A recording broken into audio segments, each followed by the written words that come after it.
Okay today is 17 Feb और आज हम बीच में छोटे छोटे दूसरे काम भी कर रही हैं। तो उसमें अभी हम एक काम ये कर रहे हैं कि हम अपने ड्राइंग रूम को रेनोवेट कर रही हैं, क्योंकि शैलादी के लिए रिश्ता आ रहा है देखने के लिए। तो हम इस वक्त साफ़ सफाइयों में लगे हुए हैं, चीज़ें रेनोवेट कर रही हैं, सेटिंग्स ऊपर नीचे कर रही हैं। कुछ चीज़ें हमने सेटिंग्स करनी थी, नए सोफ़े वगैरह ला के रखने थे, लेकिन वो हमने ड्रॉप कर दिया क्योंकि एकदम से सारा काम करना थोड़ा मेसी हो सकता है, सेटिंग चेंज करना बिल्कुल ही। तो हम सेटिंग फ़िलहाल नहीं उस तरह से चेंज कर रहे हैं, लेकिन हम वी बीइंग भाभियाँ हम फिलहाल सफाइयाँ कर रही हैं, ज़रा वो जनरल वाली डीप क्लीनिंग वाली थोड़ी सी सेटिंग वगैरह हम ये देखे चेंज कर चुके हैं। ये शोकेस को भी हम साफ़ करेंगे, फर्नीचर को हम साफ़ कर रहे हैं। थोड़ी सी हमने पुरानी चीज़ें जो हमारे पास थी किसी ज़माने में और वो पीछे पड़ी हुई थी वो निकलवाई हैं, जिसमें अच्छे वो जो होते हैं डिफरेंट मटेरियल्स के बर्तन, तांबे के बर्तन, उनको अभी हम थोड़ा सा DIY करके तो क्लीनिंग कर रहे हैं उनकी बेकिंग सोडा, सिरका, सर्फ वगैरह डाल के उसमें डिप रखा है। पुराने फ्लावर्स निकले हैं जिनसे हम थोड़ी सी अच्छी सी डेकोरेशन करेंगे। तो अभी फ़िलहाल वो काम चल रहा है, अभी हम ये सारा करेंगे, फिर हम आपको दिखाएंगे कि ये कैसा हुआ है। ये यहाँ पर बड़ी डेडिकेशन से काम चल रहा है मैं भी डेडिकेशन से करने लगी हूँ अभी काम। मीनवाइल हमारे कमरे की ये हमारे पास कुछ बड़ी प्यारी प्यारी चीज़ें निकली हैं, उनकी सेटिंग अभी कुछ मशवरे चल रहे हैं। ये मेरे हस्बैंड की हैं हाँ जी, मेरे हस्बैंड की ट्रॉफीज एंड सर्टिफिकेट्स। जी वाह, हमारे पास बड़ी ज़बरदस्त चीज़ें हैं जो बेचारी ढक छुप जाती है तो हमें पता नहीं चलता। ओह नाइस,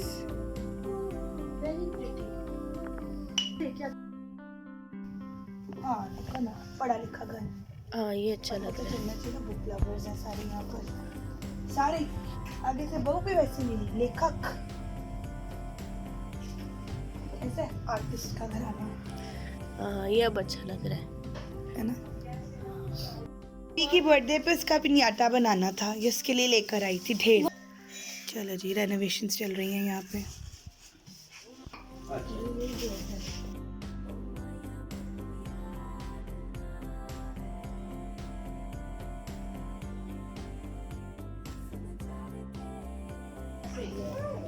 लो जी, हमारी शेल्फ तो सज चुकी है।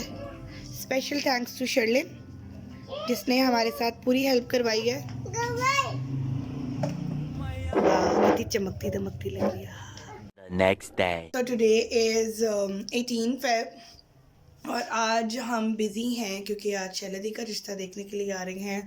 तो कल से सफाइयाँ चल रही थी, रेनोवेशन चल रही थी, चीज़ें चेंज की, इंटीरियर चेंज किया सारा। Now we are all set, I am ready as you can see. अभी सारे बाकी के लोग रेडी हो रहे हैं, तैयारियाँ शारियाँ चल रही हैं। We are expecting the guest by 6:30 तो let's see how it goes. I am like finger crossed and we are hoping and praying कि कुछ आगे बात बढ़े ताकि मेरे जाने से पहले हम कुछ छोटी मोटी रस्म कर दें। So this is the update for now, let's see how it goes. So today is 19th Feb. Countdown is like about to begin. I bought this new. You say countdown is begin. अच्छा, not now. Obviously March start होगा तो countdown begin होगा. 19th. इसकी सुन लो पहले. Okay, it's hard to give the update when he's up. Normally जब ये सो जाता है मैं तब करती हूँ. He really don't want me to make this video right now. Okay, so latest update ये है कि कल एक बहुत हासिल वाला डे था। Obviously शैलादी को देखने के लिए रिश्ते वाले आ रहे थे। I couldn't record much because we were so busy in the kitchen and you cannot see the mess in the kitchen. सो वो मैं दिखाने वाला नहीं था obviously, but it went well, they were happy and so आज का plan ये था कि आज मेरा था कि छोटी छोटी चीज़ें थी कुछ लाने वाली। जैसे साइमन ने कहा था कि मसाले के डब्बे ले आओ, स्ट्रेनर ले आओ, यहाँ पर थोड़ी सी एक्सपेंसिव मिलती हैं चीज़ें। मतलब अभी हम थोड़ा सा कैलकुलेशंस कर रहे हैं। Obviously we are not earning in that amount in that currency right now, ठीक है। तो हम जिस करेंसी में भी कमा रहे हैं हम उसी करेंसी का थोड़ा सा अभी ऑब्वियसली स्टार्टिंग में करेंगे थोड़ा सा। तो जो जो चीज़ें पॉसिबली मैं यहाँ से लेके जा सकती हूँ वो लेके जाऊँगी मैं।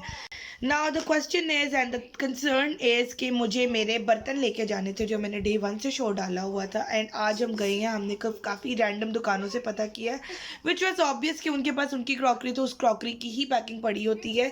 बट मेरा ये था कि मैं किसी से पूछूँ जहाँ से वो लोग क्रॉकरी मंगवाते हैं, वो जहाँ से करते हैं कोई लिंक कोई लीड बता दे कि कहाँ पर क्रॉकरी पैक होती है, हम उधर चले जाएं उनसे पैकिंग वगैरह करवा लें। बट ऐसी कोई लीड मिली नहीं है। Actually I am not bet, थोड़ा ज़्यादा ही I am concern now because I really wanted to have that crockery with me. And अब मुझे समझ नहीं आ रही कि मैं उसको किस तरह से लेके जाऊँगी। It's a pretty heavy set, हल्का नहीं है। लगेज में अगर मैं गोल गोल घुमा के अपनी कपड़ों में रख रुख भी दूंगी फिर भी मसला है। तो अभी मुझे समझ नहीं आ रही, मतलब एक लास्ट रिजॉर्ट मेरे पास ये बच रहा है कि मैं लगेज के अंदर अपने कपड़ों में घुमा घुमा के जितनी क्रॉकरी रख सकती रख लूँ। लेकिन मैं अभी अंदाज़ा लगा के आई हूँ काफ़ी प्लेट्स वगैरह हैं काफ़ी। चलो ठीक है, केटल ले जाती हूँ, टी सेट ले जाती हूँ, मतलब अपना टी वाला एरिया ले जाती हूँ, प्लेट्स नहीं लेके जाती फ़िलहाल। कोई जुगाड़ पानी लगाऊंगी, कुछ करती हूँ। प्लास्टिक वाला तो चलो चलिए चला ही जाएगा, उसको तो इतना नहीं है कंसर्न कि वो तो जैसे मैसे शिप हो जाएगा। ज़्यादा कंसर्न है जो दूसरा मार्बल का वो China sugar I don't know उसको क्या कहती हैं, उसका जो सेट बना हुआ है वो, and that's a Victorian set और it's pretty expensive set and I really wanted it to have it with me over there जहाँ पर मैं उसको एक्चुअली मैं इस्तेमाल करूँगी, बिकॉज यहाँ पर वो इस्तेमाल ही नहीं हुआ। सो ये अभी तक की अपडेट है। PIA मैंने आज कॉल की थी तो उन्होंने मुझे कहा था कि आप मर्ज नहीं कर सकते अपने वेट को, भले आपके बेटा आपके साथ है लेकिन आपको 20-20 या 40-20-20 का ही रेशो रखना पड़ेगा अपने लगेज का। जो कि मेरा प्लान था कि मैं एक 35 का पैक कर लूँ, 2 20-20 के पैक कर लूँ या एक 25 का पैक कर लूँ, तो समहाउ मैं अपना 80 kg पूरा कर लूँ। But that's not the case. Plus मेरा कंसर्न एक ये भी था कि अगर मैं अपने 2 हैंड कैरीज में से एक हैंड कैरी को बेल्ट पर रख सकूं ताकि मैं एट अ टाइम एक ही कैरी करूं, वो भी नहीं पॉसिबल है बिकॉज हैंड कैरीज है तो I have to carry them. Laptop का मेरे था कि बेबी बैग के अंदर ही लैपटॉप रख लूँ। एक्चुअली मैंने लैपटॉप बैग में बेबी का सामान रखना था तो उधर ही मैं लैपटॉप रख लूँ, but it's a separate thing so I can not carry laptop in my baby bag. Plus मुझे PIA वाले एजेंट्स ने थोड़ा डरा दिया। उन्होंने मुझे कहा कि आपकी कनेक्टिंग फ्लाइट्स है तो you have to load unload your सामान at Istanbul and then you have to load it again. आपको दोबारा बोर्ड करनी पड़ेगी अपनी फ़्लाइट, जो कि एक शक बसीरत ने मेरे दिल में डाल दिया था और उन्होंने उस शक को कंफर्म किया and I was like very concern. फिर उन्होंने मुझे एक चीज़ बताई स्पीडी कनेक्शन, जिसके थ्रू आप अपने सामान को डायरेक्ट वहाँ पर पहुँचा सकते हो। Definitely they will charge more, but मैंने उनको बोला कि मुझे उसका नंबर दे दे। उन्होंने कहा जी नंबर तो नहीं, आपको उसके लिए जाना पड़ेगा PIA के ऑफिस। मैंने कहा मैंने एजेंट के थ्रू टिकट बुक करवाई है, व्हाट इफ मैं अपने एजेंट से रब्ता करूँ। उन्होंने कहा एजेंट्स के पास ऐसी डिटेल्स होती हैं तो आप एजेंट से पूछ के देख लो। मैंने एजेंट से पूछा जो कि उसने मुझे पहले भी ये चीज़ कन्फर्म की, तो उससे कहा मिस मैंने कन्फर्म किया है आपको मैनचेस्टर जाकर ही अपना सामान मिलेगा, but on the safer side जब मैं एयरपोर्ट पे जाऊंगी I will definitely ask this question. तो बाकी छोटे मोटे कंसर्न्स थे वो हो गए थे क्लियर। जिस जीवी का फूड मैं कैरी कर सकती हूँ, जीवी का पानी मैं कैरी कर सकती हूँ। बैसिनेट के बारे में पूछा, बल्क हेड का मुझे नहीं पता था। उन्होंने कहा था कि मिस आप बल्क हेड सीड ले सकते हैं लेकिन वो थोड़ी सी एक्स्ट्रा एक्सपेंसिव होती है, आपको थोड़ा ऐड करना पड़ता है उसके अंदर। तो बल्क हेड के बारे में मैंने फिर इन्फॉर्मेशन ली which is actually the separator, जो 2 क्लासेस के दरमियान में या जो प्लेन के नेक सेपरेटर उन्होंने एक वॉल लगाई हुई थी, उस वॉल के पास की आपको सीट मिल जाती है। उसके अंदर थोड़ी सी ज़्यादा लेग स्पेस होती है, बच्चा वहाँ पे खेल सकता है, but I don't like that seat that much. For some reason मुझे नहीं वो अच्छी लगी, क्योंकि वहाँ से बच्चा निकल के भाग भी बड़े आराम से सकता है, तो मैं तो पूरे प्लेन में इसको दौड़ती फिरूंगी, पकड़ूंगी। तो इट्स बेटर कि हम जिन भी सीट्स पर बैठेंगे वहाँ पर मैं इसको अंदर वाली साइड पर बिठाकर कंट्रोल कर सकती हूँ। बैसिनेट के हिसाब से आई फील लाइक कि बैसिनेट के हिसाब से थोड़ा सा बड़ा हो गया है। I can do one thing कि मैं हम दोनों की सीट के दरमियान वाला जो आर्मरेस्ट होता है मैं उसको अप करके इसको अपनी गोद में आधा लिटा के आधा इसकी टांगे इधर स्प्रेड करके इसको सुला सकती हूँ। So there are some ways जो मैं करूँगी जब, तो definitely I will update you and I will tell you what to do and what not to do. So अभी तक की तो ये अपडेट्स हैं। हाँ, बट एयरपोर्ट पे जाके मैं definitely I will ask for the bassinet seat if they can provide me, otherwise I will do whatever. I am not paying any extra basically because मुझे बल्क हेड सीट अच्छी भी नहीं लगी है, मुझे उसके लिए कोई 15 से 20 हज़ार रुपया एक्स्ट्रा देना पड़ रहा है, which is I am not in favour. तो हालांकि पहले मैं सोच रही थी कि मैं करवा लूँ बल्क हेड ना, लेकिन नहीं, मुझे नहीं पसंद आई वो। इट हैज़ उनके मतलब उसके अपने प्रॉज भी हैं, कॉन्स भी हैं। So that's the update about the PIA, जो कि मैं बहुत प्रोक्रेस्टिनेट करी थी, बहुत देर से कॉल मैंने करनी थी बट मैं नहीं करी थी। प्रैम मैं नहीं लेके जा रही हूँ अब बिकॉज प्रैम साइमन उधर ऑलरेडी बाय कर चुके हैं। So there is no use कि मैं यहाँ से इसको प्रैम को उठा के लेके जाऊँ, जो कि मेरा प्लान था पहले। वो भी यही है कि it's also an update for you guys, just for the information कि प्रैम अगर फोल्डेबल है तो अलाउ होती है प्लेन के अंदर, हर प्रैम नहीं होती। मेरे पास सिंपल प्रैम है मीडियम साइज़ की, जो कि बहुत फोल्डेबल नहीं है, बस एक फोल्ड होती है, सिंपल प्रैम, स्ट्रॉलर नहीं है, प्रैम है। तो that can not go into the plane, आपको उसको लगेज में बुक करवाना पड़ता है और उसके लिए डेफिनेटली एक्स्ट्रा पे करना पड़ता है।